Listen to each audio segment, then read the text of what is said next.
লোকমান হাকিম তিনি তার সন্তানকে নসিহত করতেছেন। শিরক দেখ কত বড় মহাপাপ, কত বড় জুলম, সেটা বোঝানোর জন্য একটা উদাহরণ দিই।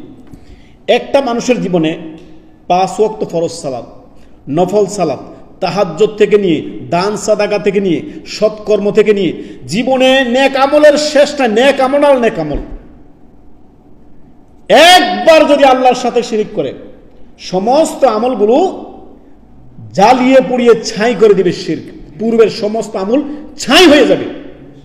এই জন্যই লোকমান হাকিম তার সন্তানকে নসিহত করছেন, ইয়া বুনাইয়া, হে বৎস, হে আমার প্রিয় পুত্র, শোনো, লা তুশরিক বিল্লাহ, তুমি তোমার রব্বুল আলামিনের সাথে কখনো কি করো না, শিরিক করো না, কাউকে শরিক করিও না। তিনি একক, লা শারিকা লাক, তিনার কোনো শরিক নেই।